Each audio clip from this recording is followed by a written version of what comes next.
आप सब। चलिए शुरू करते हैं रणभेरी शुद्धिकरण श्रृंखला का तीसरा पार्ट। पूर्व भाग आधिपत्य में आपने पढ़ा, धरती के गर्भ को चीर कर बाहर आया कालजयी भेड़िया मानव योद्धा भेड़वा, जिसने मचा दिया पूरे जंगल में कोहराम। एल्फांटो दो दंड तन्ना तन्ना जैसे धुरंधर भी उसके सामने टिक न पाया। अनजाने में कोंगा को हराकर वह बन बैठा पंचशंकर का नया सरदार। उसे रोकने आया भेड़िया भी हो गया उसकी विलक्षण शक्ति के सामने परास्त। अब आगे क्या होगा, जब सामने आएंगे और भी कालजयी योद्धा और बजाएंगे युद्ध की रणभेरी। महाकंदरा। गुरु सुंडी की गुफा निवास के अंदर। तुम आ गए पुत्र भेड़वा। हाँ गुरु सुंडी, आपके आशीर्वाद और सर्वास्त्र की शक्ति की सहायता से मैं सतह पर जाने का उद्देश्य पूरा हुआ। वह तो तुम्हारे चेहरे पर झलक रही खुशी से हमें पहले ही पता चल गया था पुत्र। हम जानते थे कि तुम कभी असफल होकर लौट नहीं सकते। आपके मार्गदर्शन के बिना यह संभव नहीं था गुरु सुंडी, वरना हमें तो कभी पता नहीं चलता कि इस महाकंडा से परे भी किसी संसार का अस्तित्व है। कुछ समय पूर्व। सुंडी, जागो सुंडी, समय आ गया है। मुझे मरकट मणि का आभास हुआ है। शीघ्र ही। आपने मेरा स्मरण किया गुरु सुंडी। हाँ भेड़वा, हमें तुम्हारे पराक्रम की आवश्यकता है।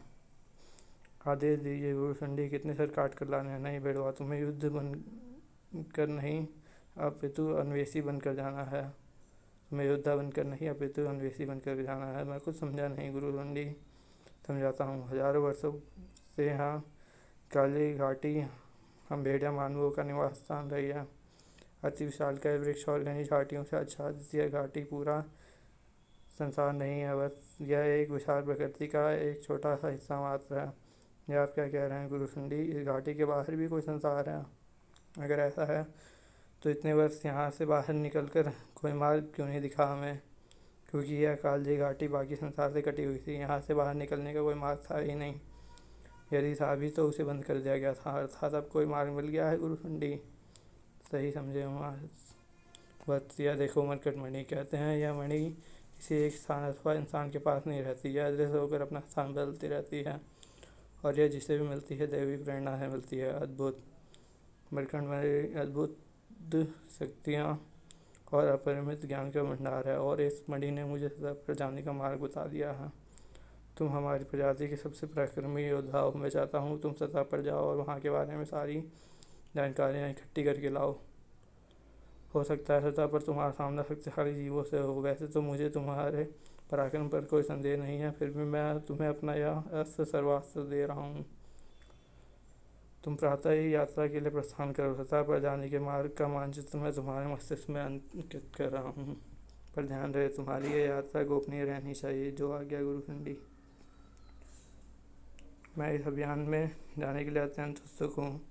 इस आनंददायक समाचार को मुझे किसी के साथ साझा करना होगा। वो की क्या बात है भैया, आज आप अत्यंत प्रसन्न लग रहे हैं। प्रसन्नता की ही बात है वो की। कुछ ही पलों में भेड़वा ने विक्की को सारा वार्तालाप सुना दिया। अद्भुत, अकल्पनीय, कालजयी घाटी के परे भी कोई संसार है। मुझे भी आपके साथ जाना है भैया। नहीं, यह अभियान अभी से गोपनीय है। मुझे इसके बारे में तुम्हें बताना भी नहीं चाहिए था, परंतु मैं तुमसे कुछ छुपा नहीं पाता हूँ कि मैं तुम्हें अपने साथ नहीं ले जा सकता, परंतु हाँ, सतह से तुम्हारे लिए कोई उपहार अवश्य लेकर आऊँगा। ठीक है भैया। सतह के सबसे सुंदर वस्तु मेरे पास लाना। वर्तमान काल। एकदम बच्चों की तरह निश्चल है मेरी बूकी। जितनी जल्दी रूठती है उतनी जल्दी मान भी जाती है। और देखिए गुरु सुंडी, मैं विक्की के लिए यह अनमोल सतजल कमल उपहार स्वरूप लाया हूँ। विक्की इसे देखकर अत्यंत प्रसन्न होगी। तुम्हें विक्की को इस अभियान के बारे में नहीं बताना चाहिए था भेड़वा। परंतु क्यों गुरु सुंडी? क्योंकि विक्की हटी है। यदि उसने एक बार कुछ करने की ठान ली तो कोई उपहार, कोई व्यवधान उसे उसके निश्चय से डिगा नहीं सकता। स्वयं में अप्रतिम सौंदर्य समेटी इस धरा से अभी तक अनभिज्ञ क्यों है महाकंदरावासी? विशेष कारण ही होगा जो गुरु सुंडी ने हमें इस धरा से अनभिज्ञ रखा है। और मित्रों, देखो क्या रहस्य छिपा है यहाँ की धरती पर। प्रकृति ने अपना सब कुछ बता दिया है इस वन को, सब कुछ दिया है इस वन को। बहता जल भी मन को शांति प्रदान कर रहा है। देखें इस जल में क्षुधा शांत करने हेतु कुछ है या नहीं। कमजोर प्राणियों का भक्षण तुम ही करो महिषा। महाग्रीव तो इन विशालकाय जंतुओं पर अपना दांव आजमाएगा। मैं भी आता हूँ, रुक जाओ महाग्रीव, यहाँ का वातावरण हमारे लिए नया है। क्रिया बेशक, पर महाग्रीव को सब कुछ अपने अनुसार डालना आता है। क्रिया मेरे वार से बचकर नहीं जा सकता तू। उम्मीद से काफ़ी कमज़ोर निकला ये प्राणी, परंतु है स्वादिष्ट। आहा, आनंद आ गया। तुम भी चखो वृकी। नहीं, तुम ही चखो। मुझे तो पुष्पों से लदी पहाड़ी अपनी ओर आमंत्रित कर रही है।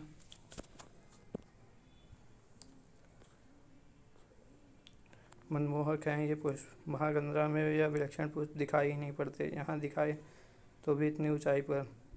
क्यों तुम्हें यह पुष्प प्रिय है वृकी? हाँ महाग्रीव, प्रतीक्षा करो, जो तुम्हें प्रिय है वह तुम्हें अवश्य मिलेंगे। जरा देखो तो इसे, बिना अपनी जान परवाह किए कैसे इतनी सीधी चढ़ाई चढ़ रहा है। वह तो उसे छू भी नहीं रहा। वह, यदि प्रश्न वृकी की इच्छा से जुड़ा हो तो महाग्रीव किसी की परवाह नहीं करता, हमारे नायक भेड़वा की भी नहीं। तभी तो बिना किसी परिणाम की चिंता किए उसके साथ यहाँ आ गया है। महाग्रीव तुमसे सच्चा प्रेम करता है वृकी, और वह तुम्हारा भैया भेड़वा के समान निर्भय और कुशल योद्धा है। फिर तुम उसका प्रेम निवेदन स्वीकार क्यों नहीं करती? क्योंकि महाग्रीव को मैं केवल अपना मित्र मानती हूँ, और विकी का प्रेम कोई उपहार की वस्तु नहीं जो इतनी सरलता से प्राप्त हो जाए। जो भी उनका अपने अद्भुत पराक्रम और सौंदर्य से मेरा मन जीतेगा, वही होगा मेरे प्रेम का सच्चा अधिकारी। किसी अज्ञात स्थान पर। वुल्फा, जागो वुल्फा, जागो वुल्फा। वुल्फानों की को तुम्हारी आवश्यकता है। सम्राट वुल्फा को तंत्र परिषद गणों का नमस्कार। मुझे लगा था वुल्फानों के साथ साथ आप सभी का अस्तित्व भी मिट चुका होगा। नहीं सम्राट, तंत्र परिषद को मिटाना आसान नहीं है। मिटाना तो वुल्फानों को भी आसान नहीं था तंत्र गणों, परंतु यह संभव कार्य भी हुआ ना, वह भी आप सभी की उपस्थिति में। वुल्फानों का नष्ट होना हमारी नहीं, आपकी गलती की थी सम्राट। आपके कारण ही वुल्फानों का रहस्य उजागर हुआ था। हमारी गलती? क्या वुल्फानों को सुरक्षित रखना तंत्र परिषद का दायित्व नहीं था? गुरुराज भाट के द्वारा तंत्र परिषद के गठन का औचित्य ही क्या बचा? तंत्र परिषद का कार्य वुल्फानों को संसार से छिपाए रखना था सम्राट। हमने अपने संयुक्त तंत्र को से वुल्फानों को अदृश्य रखा था। किसी भी बाहरी इंसान को वुल्फानों की जगह केवल घना वन दिखाई देता, परंतु फिर आपकी पेट सुरैया से हुई और आप अपना हृदय हार बैठे। आपकी जितने यह सारी कथा हमें ज्ञात है। क्या आप हमें लज्जित करने के लिए यह बता रहे हैं? नहीं सम्राट, हम यह बताना चाहते हैं कि आपके कृत्य के कारण ही वुल्फानों की सुरक्षा तंत्र प्रभावित हुआ। सुरक्षा तंत्र प्रभावित कैसे भला कैसे? आपकी हट के कारण गुरु भाटकी ने आपको तंत्र माला दी, और उसके पश्चात उन्होंने तंत्र परिषद की एक आपात बैठक बुलाई 7 वर्षों पूर्व। गुरु भाटकी तंत्र परिषद के इस आपात बैठक का क्या कारण है? क्या हमारे तंत्र सुरक्षा में कोई चूक हुई है? नहीं माननीय तंत्रगण, आप सभी अपने कार्य पूर्ण कुशलता के साथ कर रहे हैं। फिर क्या हुआ गुरुराज भाटकी? सम्राट को एक मानव कन्या से प्रेम हो गया है। अब शीघ्र ही वह मानव कन्या इस वुल्फानो साम्राज्य का अंग बनने वाली है, परंतु वुल्फानो की सुरक्षा तंत्र और वुल्फानो का दृष्टिगोचर होने देगा, और ना उसको अंदर आने देगा। तथा मैं आप सभी से विनती करता हूँ कि आप सुरक्षा तंत्र में थोड़ी ढील दें, ताकि वुल्फानो को होने वाली रानी बिना किसी अवरोध के वुल्फानो में प्रवेश कर सके। यह आप क्या कह रहे हैं गुरुराज भाटकी? अगर हमने ऐसा किया तो केवल वह मानव कन्या ही नहीं, सभी मानवों के लिए वुल्फानो में प्रवेश करना सहज हो जाएगा, हम जानते हैं। पर इसके अतिरिक्त और कोई उपाय नहीं है तंत्रगणों। हम सम्राट के विरुद्ध नहीं जा सकते। गुरु भाटकी, आप चाहते हैं कि सम्राट के क्षणिक आनंद के लिए हम समस्त वुल्फानो की सुरक्षा व्यवस्था को दांव पर लगा दें? क्या सम्राट की हट वुल्फानो की सुरक्षा से अधिक महत्वपूर्ण है? क्या आपको भान भी है कि यदि संसार को हमारे अस्तित्व का ज्ञान हो जाएगा तो क्या होगा? एक ऐसे संघर्ष का आरंभ हो जाएगा जो वुल्फानो के भविष्य के लिए हितकर नहीं होगा। हमें भी संकट का आभास है तंत्रगणों, और हमने उसके समाधान के उपाय करने शुरू कर दिए हैं। उपाय? कैसे उपाय गुरुराज भाटकी? व्यू हमारे संसार के समांतर कुछ ऐसे क्षेत्र हैं जो निर्धन और इसी संसार से जुड़े हुए हैं। उनको तंत्र भाषा में व्यू कहते हैं। इस संसार से ऐसे अनगिनत व्यू क्षेत्र हैं जो इसी संसार को परंतु दृष्टिगोचर नहीं होते हैं। मैं तंत्र साधना द्वारा ऐसे ही व्यू क्षेत्र को ढूंढ रहा हूँ, ताकि समय आने पर मैं पूरे उल्फानों को उस व्यूह में स्थानांतरित कर सकूं, परंतु जब तक ऐसा नहीं हो जाता तब तक उल्फानों की सुरक्षा आप सभी का दायित्व है। आप हमसे क्या चाहते हैं गुरुराज? यह सत्य है कि उस मानव कन्या के आगमन के पश्चात उल्फानो मानवों के लिए अदृश्य नहीं रह जाएगा, पर और जब मानवों को हमारे अस्तित्व का ज्ञान होगा तो संघर्ष भी होगा।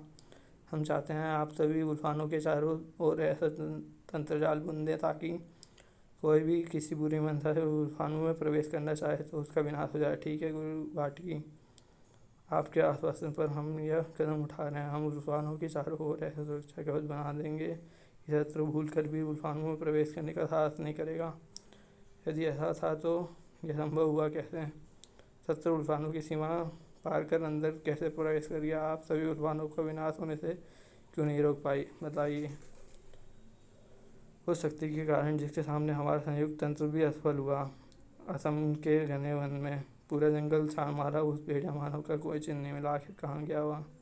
ऐसा खतरनाक और शक्तिशाली प्राणी यहाँ विलुप्त यूं ही विलुप्त नहीं हो सकता। मेरे लिए यह जानना बहुत ज़रूरी है कि वह कहाँ से आया है, उसके जैसे और कितने हैं। पता नहीं क्यों मुझे आभास हो रहा है कि जैसे जंगल बहुत बड़े महासंग्राम का साक्षी बनने वाला है। वो नहीं, हे भेड़िया देवता, किसने दिखाई ऐसी निशंसा, कैसा इतना वैसीपन, इतनी निर्दयता? यह किसी शिकारी या वनवासी का काम नहीं लगता। जिसने भी यह किया है वह ज़्यादा दूर नहीं गया होगा।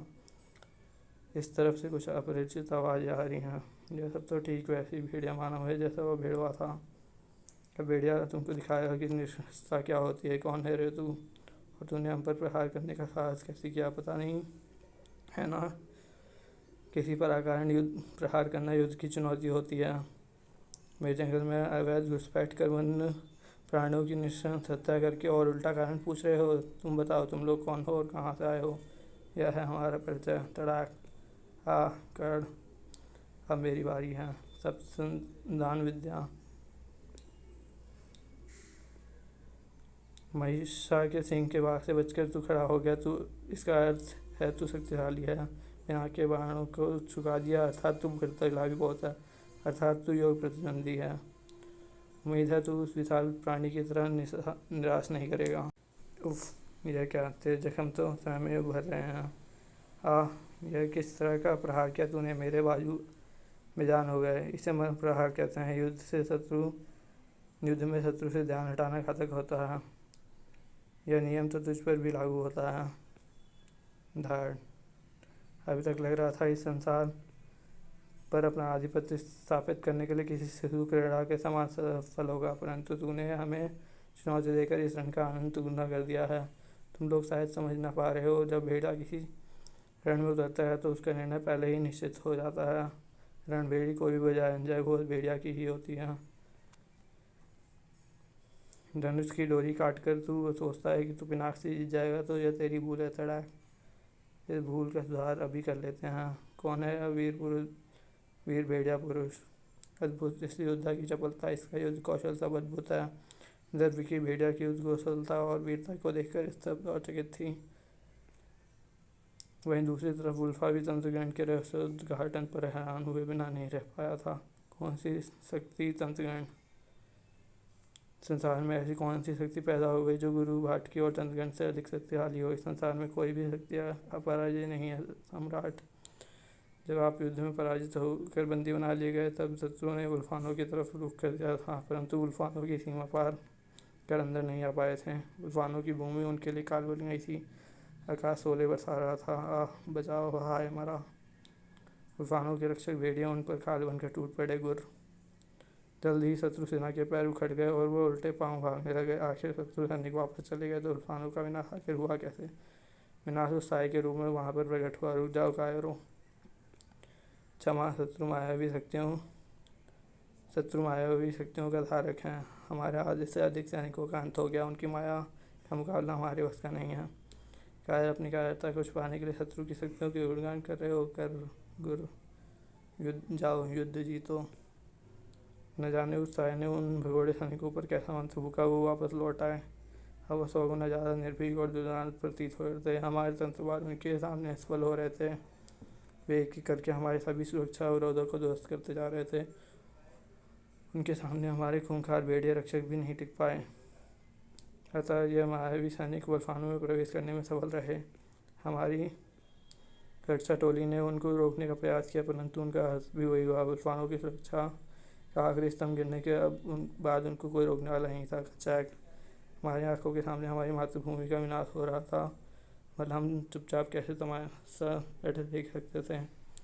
हमारे रहते तुम लोग गुल्फानों का और नुकसान नहीं कर पहुँचा पाओगे। अब चाहे प्राण रहें या ना रहें, हम तुम्हारे मंसूबों को पूरा नहीं होने देंगे। प्राण तो अब तुम्हारे जाएंगे ही तंत्रगण, और जिसकी रक्षा की खातिर तुम सब आए हो वह भी नहीं बचने वाला है। हमने पूरी कोशिश की, उसका मुकाबला नहीं कर पाया। हमारे शरीर तेजी से कठोर धरातल से टकराने वाले थे। हमें अपना अंत निश्चय लग रहा था, पर तभी न जाने कहाँ से हवा में एक ऊर्जा घेरा बनने लगा। इससे पहले कि हम कुछ समझ पाते, उस ऊर्जा घेरा में समा कर गायब होते चले गए। अरे ये लोग कहाँ गायब हो गए? ये कौन सा स्थान है? हम कहाँ आ गए? हमारे प्राण बचाने वाला, हमें यहाँ लाने वाला कौन है? आप सबको यहाँ मैं लाया हूँ। गुरु घाटकी, आप गुल्फानों पर शत्रुओं ने हमला कर दिया था। उनको अगर नहीं रोका गया तो गुल्फानों का विनाश निश्चित है। मुझे सब ज्ञात है, परंतु अफसोस मैं इस विनाश को रोकने के लिए कुछ भी नहीं कर सकता। ये आप क्या बोल रहे हैं गुरुराज? अगर आप इस विनाश को नहीं रोकेंगे तो कौन रोकेगा? मेरी सारी शक्तियाँ व्यू को ढूंढने और उस तक पहुँचने में खर्च हो चुकी है। तंत्रगण, क्या? हाँ, यह सत्य है। आप सभी इस वक्त उस व्यू के अंदर हैं। मेरे अंदर जो बची खुची शक्ति थी उसे मैं आप सबको यहाँ ले आया, अन्यथा आप सबकी प्राण रक्षा भी असंभव हो जाती। इसका अर्थ गुल्फानों को बचाने का कोई रास्ता नहीं है। अब गुल्फानों ही नहीं रहेगा तो फिर हमारे जीवित रहने का भी क्या अर्थ है गुरुराज? हम गुल्फानों को वर्तमान नहीं बचा सकते, परंतु उसका भविष्य अवश्य बच सकता है। गुल्फानों का भविष्य हम समझे नहीं गुरुराज। सम्राट गुल्फा और सूर्या का पुत्र को भी अब वही हमारी आखिरी उम्मीद है। मैं पुनः शक्तियाँ अर्जित करके गुल्फानों लौट जाऊँगा और कोबी का लालन पालन करूँगा। मैं उसे ऐसा योद्धा बनाऊँगा न सिर्फ गुल्फानों के विनाश के प्रतिरोध लेगा, बल्कि प्रतिशोध लेगा, अपितु भेड़िया मानवों की नई पीढ़ी का प्रतिनिधित्व भी करेगा। तब तक आप यहीं रहना। और इस प्रकार सभी हजारों वर्ष से उसी व्यू के अंदर साधना कर अपनी शक्तियाँ बढ़ाते रहे। हमने अपनी साधना की शक्ति से उस निर्जन स्थान पर एक भव्य नगरी का निर्माण कर लिया था और प्रतीक्षा थी तो बस गुरुराज भाटकी के संकेत की। हम कई वर्षों तक प्रतीक्षा करते रहे, परंतु गुरुराज भाटकी ने हमसे कोई संपर्क नहीं किया। परंतु एक दिन वे अचानक ही पास आए और बहुत ज़्यादा घायल और असक्त अवस्था में थे। गुरुराज भाटकी, आपने की यह दशा किसने की? यह बताने का समय नहीं है, फौरन तंत्र संरक्षण प्रक्रिया आरंभ करो। तंत्र संरक्षण ऐसी प्रक्रिया थी जिसमें किसी अचेत शरीर की लंबी तंत्र निद्रा में डाल दिया जाता है। इस अवस्था में कर्ता की आयु रुक जाती है और उसके शरीर एक तंत्र घेरे में सुरक्षित रख दिया जाता है। गुरुराज भाटी के निर्देश पर हमने उसे अनंत तंत्र निद्रा में भेज दिया। प्रक्रिया के दौरान उन्होंने हमें बताया कि युवराज को भी स्वर्ण प्रतिमा में बदल गए हैं और आप भी अज्ञातवास में चले गए हैं, परंतु उन्होंने अपने ऊपर हुए हमले के बारे में किसी को कुछ नहीं बताया। हमारे पास परीक्षा करने के अतिरिक्त और कोई विकल्प भी नहीं शेष था। हमने 50,000 वर्षों तक प्रतीक्षा की ताकि गुरु भाटकी तंत्र निद्रा से बाहर आकर हमें सत्य से अवगत कराएं, परंतु वह स्वयं निद्रा से बाहर नहीं आया, अपितु किसी और ने उन्हें बाहर निकाला। किसने? यक्ष अरण्यक्ष ने। लगा प्रेम का रोग, विल्फा का वियोग, सुरभ्या निरपराध किया तेज अगाध। बोल भाटकी बोल, द्वार हृदय खोल, कर से उद्घाटन हटा सत्य से। गाथा जारी है रहेगी अतिक्रमण में। तो चलिए करते हैं समाप्त। धन्यवाद।